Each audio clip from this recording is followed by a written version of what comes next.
Welcome, ladies and gentlemen. Today we have with us Mr. Mark Kenber, who is the CEO of the Climate Group. Welcome, sir. Thank you. It's a great pleasure for me to be here. Mark, would you please introduce yourself? We know that you have been in the climate sector now for over 15 years. If you can just kindly introduce yourself for the wider audience. Indeed. Well, at the moment I'm the Chief Executive of the Climate Group, which is an international NGO focused exclusively on the solutions to climate change. Previously I was the Policy Director and the Deputy CEO. And what the Climate Group believes is that alongside all the international negotiations and the political debates, there are real business opportunities in the solutions to climate change that are not only in the industrialized countries, but in fact even more so in the developing world and the emerging economies. Opportunities for business growth, from energy efficiency, from new renewables, and we're seeing that in India already, the rapid growth of the solar sector. But as in a report that we published last year in India, India's Clean Revolution, there were several billions of dollars of opportunities for Indian companies to take advantage of the growing market for green and low carbon goods and services. And that follows a trajectory that I've pursued in all my career in climate change, starting as an advisor to the Ecuadorian government on climate change, engaging the business community in looking for opportunities in the solutions mitigating climate change through work with WWF on economic instruments to stimulate technology change and low carbon growth, and now of course again with the Climate Group. Mark, you have also worked with VCS. In fact, you were involved in the founding of the VCS. So how do you see it moving in the future? Yes, and one of my earliest projects at the Climate Group was the creation of the VCS, because there was a lot of demand for businesses to offset their emissions, to become carbon neutral, and no credible international standard they could use to source the carbon credits. So we created the VCS, which we launched in 2007, and I was the first chairman. I'm now continuing as a member of the board. And the VCS has evolved from the voluntary to the verified carbon standard, but still has two or three very important roles. One is to continue to provide that credible, internationally recognized standard for carbon credits outside the Kyoto Protocol, the regulated carbon market, and demand continues to grow. It's now a $400 million market and continuing to grow, both for those who are looking at the CDM, but also those who are looking outside it for carbon credits. But a second, perhaps even more important role that the VCS is playing and will continue to play in the future is to be a testing ground for new approaches and new methodologies. So as you know, in the international arena, policymakers are discussing the potential for sectoral and programmatic approaches rather than just the project-by-project approach, and this is something the VCS is also working on.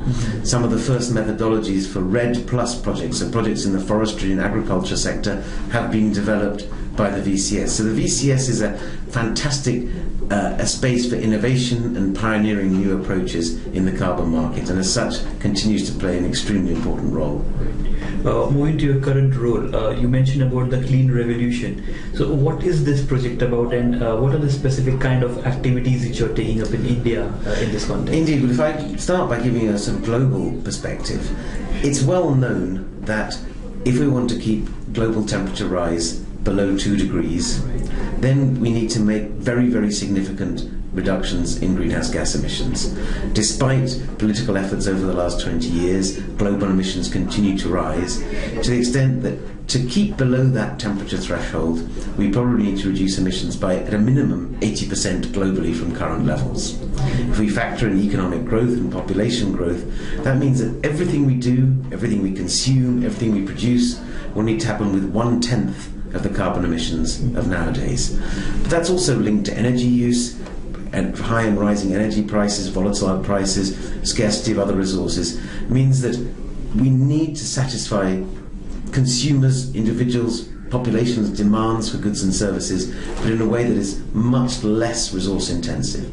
Now, not only is this necessary and desirable, but we believe it's possible. But to make it happen, we need a clean revolution, a complete transformation of the way we produce and consume. And this doesn't mean about no growth or lower growth.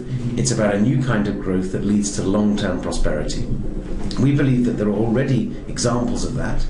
There are pockets of leadership around the world, but to make this revolution, this transformation happen, we need to have big leadership in every part of the world. And if we think of any major technological change that's happened in the past, the steam engine, electricity, microtechnology, there have been a few pioneers, people who have been brave enough to stand up, engage with others, show their vision of the world and bring others along with them. And that's the Clean Revolution campaign globally, is we're working with leaders to bring on board other leaders to create a coalition of leaders around the world who not only believe and speak about the Clean Revolution vision, but are putting it into practice. And we're seeing examples of this already at state governments, in corporates and cities around the world who've realized not that they must reduce their emissions for only an environmental imperative, but because it makes good business sense to do so.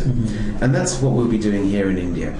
Building on some of the projects we have already. For example, we have an extremely successful LED street lighting program where in Calcutta we're already going to be seeing large-scale scale-up to 15,000 lights from an initial pilot of some less than 300 already.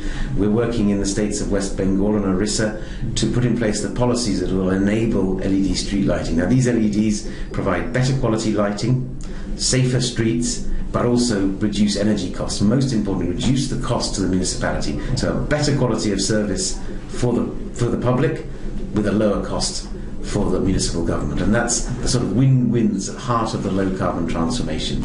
We're also going to be looking at other areas where we've been working globally, the use of smart technologies to drive energy efficiency improvements, potential for piloting electric vehicles, and a range of other technological changes that can happen, that can create business opportunities for Indian businesses, both in the domestic market and the export market, and bringing together a group of leaders from the business and from the government who will make the case through political change, through business opportunity, that the Clean Revolution, as I say, is not only necessary and desirable, but is perhaps the best opportunity for India's long-term growth and prosperity. Right, sure.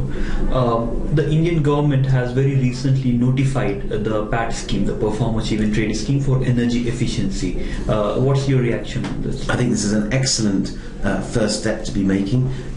The work that we've done and work that many other institutions have done has shown that the opportunity for energy efficiency improvements and therefore cost savings and greater competitiveness in India is huge. In some sectors, India already boasts the most energy efficient companies in the world. That opportunity, that experience can be shared with others. But the PAT scheme, I hope, is a first step to a much broader energy efficiency drive under the National Mission for Enhanced Energy Efficiency, which will make help Indian businesses become more productive and more competitive, while at the same time reducing their carbon footprint. Sure. Moving on to the neighboring country of China, where the climate group has been quite active. They have also indicated that they will set up some ETS in 6 or 7 of the provinces. So do you think it's a step in the right direction, and is it sufficient, or what else is needed? I think what China has realized is, outside any international agreement or restrictions, that there is an opportunity for China's economy as a whole and for Chinese businesses from a switch to a low-carbon green model of economic development. And the piloting of these emissions trading schemes, and their pilots at this stage, will be to find the best policy instruments to drive technological change, to support innovation and support the adoption of lower carbon, more efficient technologies. It's too early to say at this stage what the impact will be, but given that emissions trading is one of the policy instruments that is being widely used around the world, I think it's very exciting that China has decided to pilot this, to build its own models, and therefore we will see how business reacts. Okay. Moving on to the developed markets now, Australia has come out with a carbon pricing mechanism, which says will launch very soon. So, what's your reaction to that news, given the context that Australia was earlier opposing the Kyoto Protocol? Well, exactly. I mean, that we have to look at the new carbon pricing mechanism within the context of Australia's recent history on the Kyoto Protocol. Having been one of the countries that first followed the US in rejecting the Kyoto Protocol, it has now come back back into the Kyoto fold and now has a really credible policy instrument. We're hoping that that will, when it evolves into a full trading scheme, that will allow linking with other markets and start to bottom up build an international policy framework that, as I said, drives down emissions, acts as a stimulus for the development of new clean technologies, particularly in the power sector. We've already seen at state level, particularly in South Australia, the huge opportunity for renewable energy growth. Just over the last decade, South Australia's renewable energy sector has grown from close to nothing to more than 25%. And so this policy mechanism, the carbon pricing mechanism, will hopefully drive that and really uncover, by putting a price on carbon, where the business opportunities in low carbon growth lie. Sure. Moving on to a more developed market in carbon sense, you have been associated since very early days with the EU ETS, the emission trading system. But very recently, prices of carbon have been falling. So, what do you think is going on, and any suggestions of how could this price improve? Well, I think there are a number of factors underlying the fall of the carbon price in Europe. One, of course, has been the recession since the financial crisis of 2008, and now with the Eurozone crisis, economic growth in Europe has been stagnating, and therefore production and output, and therefore use of energy and emissions have been falling. And with a given supply of credits and a falling demand, basic economics will tell you that the price will fall. Added to that is the uncertainty over the future of the international climate policy framework, and that in turn has meant that people have been less interested in investing in the sort of projects that will reduce emissions. So we've seen uncertainty over future investment decisions. We've had the the decline in the economic situation. Together, those have suppressed prices.